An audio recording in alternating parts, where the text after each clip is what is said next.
The demands being made by the health workers are not related to labor relations, but rather to constitutional matters, which calls for a constitutional amendment. Breakthrough in Machakos, even as health workers maintain their strike in other parts of the country. For now, tafadhali, relax kidogo tu bana, hakuna shida. Ujisomeshe siasa kidogo. When your time comes, uwe na experience ya kujua vile na wewe utafanya. Tulisema maneno ni kusema na kutenda. Lini mkabadilisha ikakuwa ni kusema na kelele? And a Jubilee dress down. Ruling coalition washes its dirty linen in public. I hereby declare curfew in Juba as to be observed from 6 p.m. to 6 a.m. Plus, South Sudan's capital erupts in a military fallout. Also coming up, the return of Alcoglow.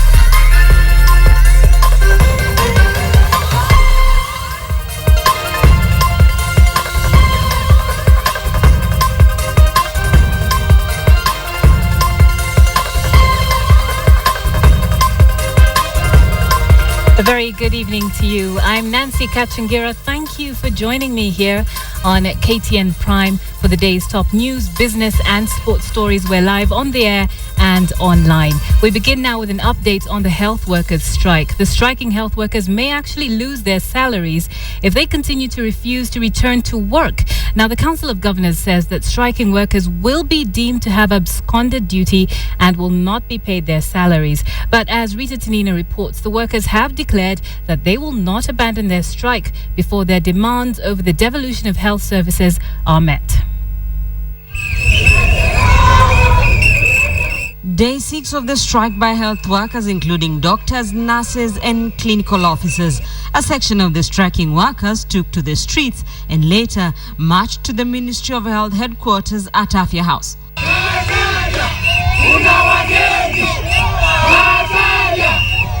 Just a few kilometers from the Pan-Africa Hotel, where the Council of Governors and the Health Cabinet Secretary met over the strike. And the national and county governments were in no mood to negotiate with the striking workers. Those who will not have reported to work since the issuance of the court order dated 11th December 2013 will be treated as having absconded their employment by both the national and the county governments. But the health workers will not budge. You can do whatever he does. He has never employed us. We are public servants and we are employed by Public Service Commission. The health workers want the government to put in place structures, including a Health Act and a Health Service Commission, before the emoluments can be devolved to the counties. There is no law governing devolution. There is no law or there is nothing which has been signed by healthcare workers to the effect that you are being devolved or seconded to the counties. The two levels of government maintain the demands by the health workers are unconstitutional. If you establish a health service commission, it means that you are centralizing the HR function, which as per the constitution has been devolved. There is no reverse gear on any issue that has been devolved. It is only devolved and it can be further devolved. The Council of Governors says the counties will soon start hiring personnel to work in hospitals in the counties. But as the unions faced off with the government and the Council of Governors in Nairobi, in Machakos, Governor Dr. Alfred Mutua brokered a deal with the Lower Eastern Health Workers Unions to have practitioners return to work as they await the resolution of issues raised by the National Union. The union has agreed to request its members on their own volition to go back to work and to continue offering services. In Kisumu, patients at the Nyanza Provincial General Hospital were left with no one to attend to them. The situation was the same at the Rift Valley Provincial General Hospital. The health workers are vowing to continue with their strike, even as the industrial court extended orders stopping the strike until the 24th of this month, when the case will be heard. Rita Tanina, KTN. Well, that story on the standoff between the public health workers and the government does bring us to our big question tonight. We're asking you whether you support the proposal by governors to actually withhold the salaries of the striking health workers. Let us know what you think. We'd love to hear from you. Text us on 22155. You can also tweet us. Our handle is at KTN Kenya. Tweet me as well. I'd love to hear your response. My handle is at Kachingira. Looking forward to hearing from you. Now, as that standoff continues, there are patients suffering in public hospitals. And it's not good news either from Kajiado County, where 12 people died after they were swept away by raging floods in Isinya area. Sharon Momanyi now reports. 10 people died following major floods in Isinya town, Kajiado County, as a result of heavy rainfall in the area on Saturday night. The floods swept off this probox as it crossed over the Ngirgir-Sizoro River in Isinya, leading to the death of the 10 people crammed in the vehicle. The deceased are 1 male adult and 9 children who were headed to Harvest Church in Namelok to attend a seminar. 2 women traveling from Isinya in another saloon car were also swept by the raging floods near Kiserian. Area leaders appealed to the national government to help in the repair of several damaged bridges in the county. Na hii sio kazi ya mwaka moja ama mbili. Hii ni tangu tupate uhuru 1963 mpaka hivi sasa. Ni kwamba barabara haijaangaliwa vile ilivyo. This tragedy comes after Saturday's Matatu blast in Pangani, where 6 people were killed, and Friday night's crash in Mariakani, which claimed the lives of 10 youths of the PCEA church traveling back to Nairobi after a seminar in Mombasa. The incidents are a tragic introduction to the festive season. Sharon Momanyi, KTN. As he read the riot act to Jubilee politicians in Eldoret, Deputy President William Ruto's lawyers were busy at the International Criminal Court in The Hague. Ruto has applied afresh to have the trial chamber consider excusing him from attending his trial in person. Now, in the new application, Ruto's lead counsel, Karim Khan, says he has quoted the new rule 1-34 adopted at the Assembly of States Parties session last month. Although the appeals chamber in October threw out an earlier ruling allowing Ruto to miss some sessions, the new rule allows an accused person who has extraordinary duties at the highest national level to actually request to be excused from trial and to be represented by his lawyers only. Despite the new rule, Ruto's new application will still have to be examined and decided upon by the ICC chamber judges. Now let's go further across the border, where reports of trouble in neighboring South Sudan as the government announced an attempted coup this afternoon. South Sudan President Salva Kiir accused his former vice president of orchestrating the failed coup, which has thrown the capital, Juba, into a state of panic. KTN's Edith Kimani now brings you the timeline of the events in South Sudan in the last 24 hours.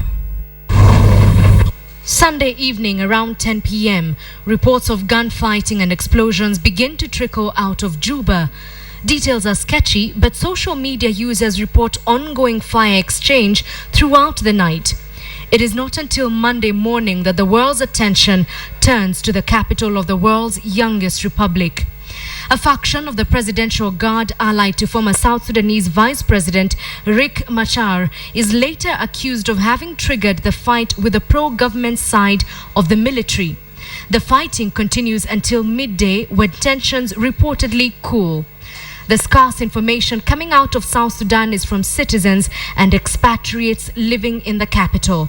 They all report that fighting is concentrated in the army barracks. A few minutes to 1 p.m. and word finally comes from the army spokesperson, Colonel Philip Aguer, who speaks to the BBC. There are casualties. We have not gathered all the wounded to see who is on the side of the attackers, who was on the side of the army, and that fact will be publicly made known as soon as possible. Despite his assurances, these pictures of a ghostly Juba keep emerging. Further reports suggest that Juba residents are stocking up food supplies in light of the fighting. Entry and exit points into South Sudan are also closed, with major airlines including Kenya Airways cancelling flights to the capital. British and American citizens are also issued with travel advisories from their governments. President Salva Kiir later emerges in full combat fatigues to address the situation, calling it an attempted coup. And there is more. I hereby declare curfew in Juba as to be observed from 6 p.m. to 6 a.m. The president lays the blame at the feet of the former vice president Riek Machar, who was fired by Salva Kiir in July. The United Nations mission in the Republic of South Sudan, or UNMISS, reports shortly after that hundreds of civilians have been seeking refuge in their 2 compounds in Juba, majority of them women and children, some of them with bullet wounds. As dusk approaches, Juba residents retreat to their homes for the first day of a curfew, which, according to the ambassador, may last a few weeks. South Sudan became an independent state on 9th July 2011 and has experienced internal conflict since then. Edith Kimani, KTN. Well, joining me to discuss this developing situation in South Sudan right now is Majok Gwandong, who is the ambassador to Kenya from South Sudan. Thank you very much for joining me this evening. And we've heard some conflicting reports about what exactly is going on in South Sudan, about the cause of the fighting last night and this morning. We've had reports saying that it's a clash between Nuer and Dinka soldiers and now an attempted coup. So what exactly is it? What is the cause of the fighting in South Sudan? Well, thank you. First of all, thank KTN for this opportunity. In fact, what had happened last night, a group of SPLM members attempted to make a coup to overthrow the government in Juba. And they started by attacking the SPLA headquarters Southern Command, which is south of Juba. This thing went throughout the evening yesterday until early morning. So this morning, the government have crushed the rebellion, and now the government is in control. I think many of these people have been arrested and some of them are still on the run. But I can assure the citizens here in Kenya and elsewhere, including South Sudan, that the situation is under control of the government. The president has spoken in a press conference during the day. So now the situation is calm, and I hope that by tomorrow the flight will resume to Juba. Okay, well, you say the situation is calm. There have, however, been some reports that there are still 2 hostile forces that have not been defeated. This attributed to Colonel Philip Aguer. Well, the perpetrators, the one who attempted the coup, they have to run away, definitely. They have not been captured. They have run away from Juba town, and they are being pursued by the Sudan People Liberation Army. And I think as we speak now, the situation is under control and it is calm. Okay. 4 ex-ministers have been arrested in southern Sudan. Is this in relation to the fighting that happened last night and this morning?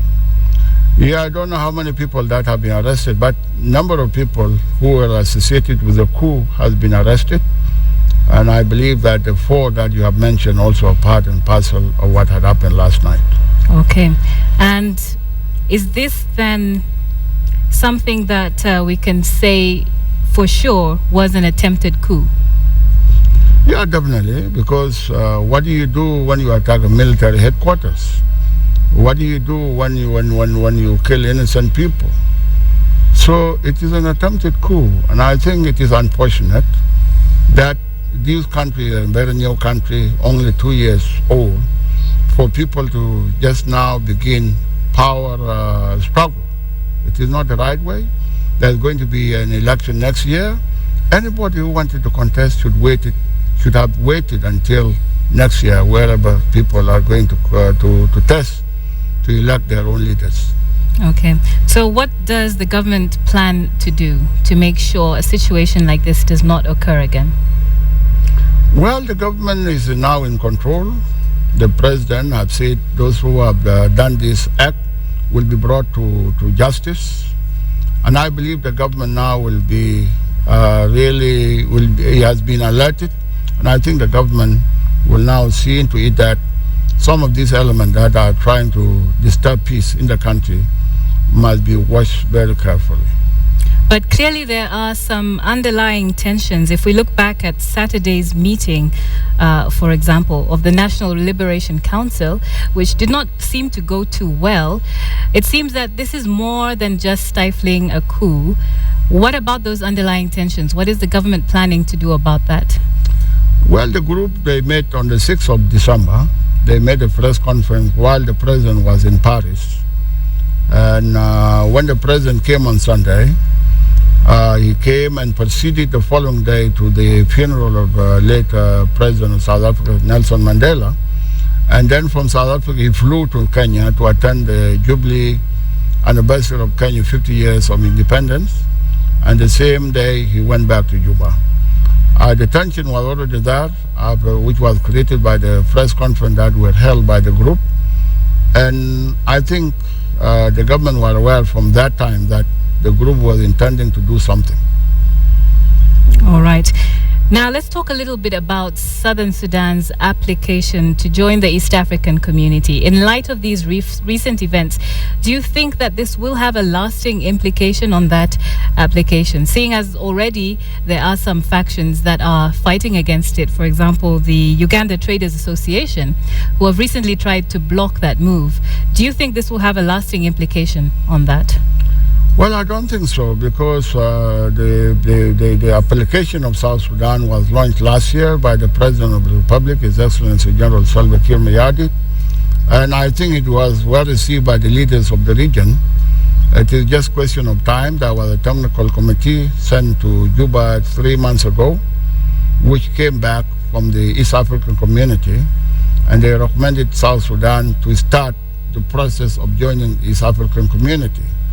I don't think there is any relationship between the coup and the application to East Africa, because the government is in control, things are going normally, and I believe the application will also go according to the plan. Okay, well, you've said you don't think it has any implication, but the East African Treaty does require members to adhere to good governance, democracy, the rule of law, and respect for human rights. So with a situation like this, just 2 years on, do you think that Southern Sudan is in a position to say that they absolutely do adhere to all those terms? First of all, coup has nothing to do with human rights or good governance. Coup is a coup. And of course, the AU Charter have already ruled out any group taking any government by force. So it is something illegal.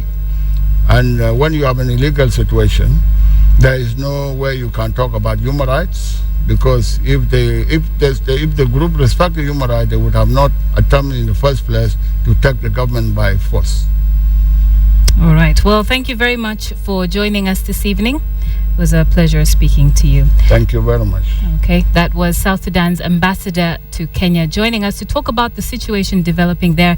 And of course, we will be updating you as the details do come through. Let's come back closer home now. President Uhuru Kenyatta began his Rift Valley tour with a no-nonsense message to Jubilee members from the region. His deputy, William Ruto, was forced to revert to his mother tongue as he also dressed down youthful leaders who have openly criticized the government. The Jubilee top two decided not to wait till the small fires in the Jubilee House blow out of control. And the man who has been among the loudest and the most daring among the disgruntled URP members took the stage to repeat his sentiment in the presence of the bosses. Hapo mbeleni watu walikuwa nadhani ni maneno ya Mheshimiwa Ketere. Ni maneno ya wananchi ambao mnaona siku ya leo. Wananchi, Mheshimiwa Rais, wanataka serikali yetu itimize ile ahadi ambayo tuliwaambia siku zile. This outlined the very reason the Jubilee leadership chose to go to Eldoret, and the party members did not shy away from taking the matter head on. Watu wanatuita vijana, lakini tumekuwa siasa miaka mingi. Na tunajua vile mambo yanapelekwa. Na mimi naomba vijana wale waliingia juzi mweke break kidogo, mko na mengi ya kusoma. Kusema maneno ni kusema na kutenda. Lini mkabadilisha ikakuwa ni kusema na kelele? Kwani mlibadilisha wakati mimi ninaenda safari ya hivi mkabadilisha ati ni kusema na kelele? Jubilee's top leadership in the National Assembly and the Senate sprang to the defense of the president and his deputy, the majority leader in the National Assembly, Eden Duale, taking the opportunity to answer back to URP governors who have been on his neck over his remarks that rebels should be disciplined. Na msipoteze, msijaribu kupoteza watu wetu kwa sababu ya pesa nane. Very cheap money. Unapewa pesa kidogo, unataka kupoteza watu wetu. We will not allow you to mortgage our people. Ningependa kuambia wale vijana kuja tu pole. Hiyo tu. Na ukipata kama umeoa hivi karibuni na mama asaye miezi 6 hivi, ujue huyo mtoto sio wako. Lakini sasa tukianza kugombana hadharani, unafikiri wale wengine wanafurahia? Wanafurahia, hao wengine wanafurahia. Wagojee miaka 10, Uhuru amalize kazi yake, alafu wagojee miaka ingine 10, Ruto amalize kazi yake. Alafu sasa wakitaka watakuja sasa waunde yao ambayo watakuja kusema ni nani atakuwa ndani, nani atakuwa nje. Hapana ya kufanyia mtu mmoja ati kwa sababu mimi sikupata nitasponsor fulani alafu wapige nyinyi. Tafuta wengine bwana ya kutisha. Hapana, sisi tuachana na hiyo kabisa. Hiyo usahau. The afternoon meeting was held at the Eldoret Sports Club shortly after the president and his deputy held a closed-door meeting with elders from the North Rift. It has been the president's 5th visit in the county of Uasin Gishu since his election into government, a visit that saw the president clarify that the Jubilee government has not sidelined the region, a notion that he has termed as cheap politics. Masi Kandiye, KTN, Eldoret, Uasin Gishu County. This is KTN Prime. We're about to take a short break, but before we do that, let me remind you of our big cue today. Now, we're asking you whether you actually support the proposal by governors to withdraw the salaries of the striking health workers. I'd love to hear from you. I've got some tweets already. We'll be looking at those later. You can tweet me. My handle is @Kachingira, or you can send us a text message on 22155, and we'll be looking at some of those later. We'll take a quick break now, but stay with us on KTN Prime. Alternative rites of passage for girls in the Kalenjin community.